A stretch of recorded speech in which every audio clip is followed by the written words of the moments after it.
And early October of 2012, I did something I haven't done in decades. I took a trip away from home, and I did not plan it by way of bookstores. I did take a look. Why? Because I was going to a monastery library that was being sold out, $2 a book. And I've discussed that in another vlog, which I call Bucket List.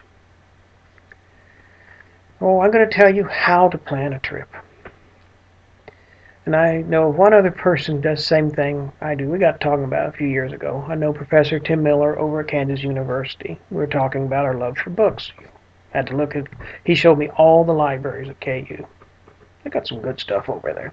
Need to go over and visit again sometime. Anyway, back to the point. How do you plan a trip? Back before the age of the internet, I'd actually contact the Chamber of Commerce in towns I was going through. Or I'd get a hold of a phone book. You go to the Topeka Library. They had a lot of phone books. I'd look up used bookstores. So I could plan my trip. With the age of the internet, a few keystrokes, and you're in business. You can use yellowpages.com and get bookstores. You plan your trip just like you plan your trip, where you want to eat dinner, where you want to spend the night. Don't forget the bookstores. Why the bookstores? Because Jesus said in these times, read and understand. That is how I've learned what I've learned, as I've hit the books.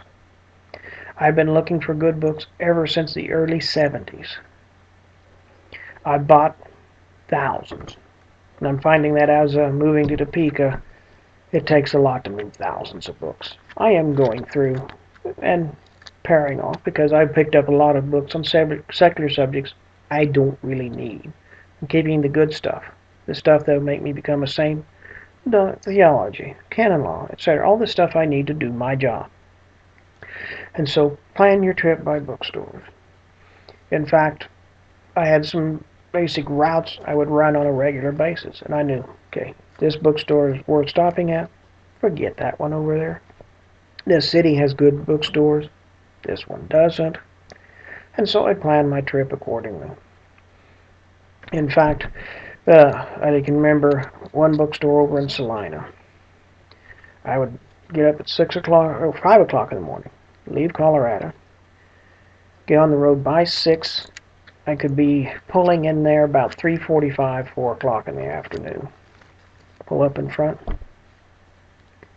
I always did really good in there until I pulled up one time and I noticed now open on Sunday. I didn't do as good after that.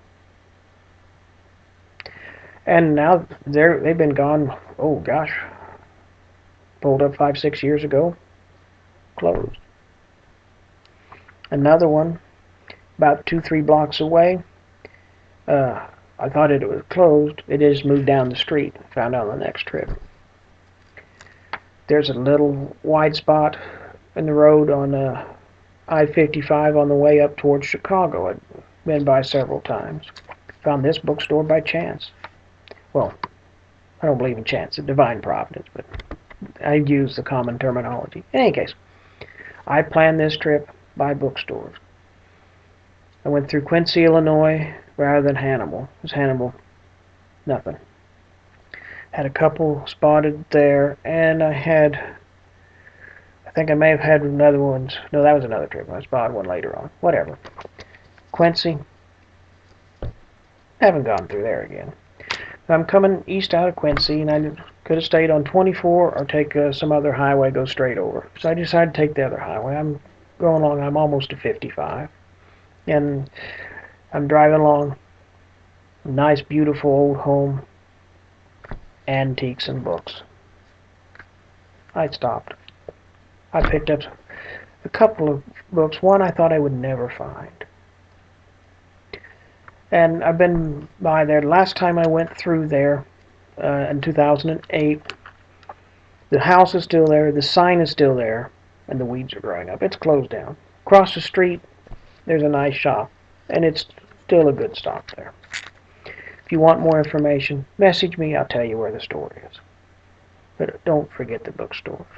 Always look for those good Catholic books.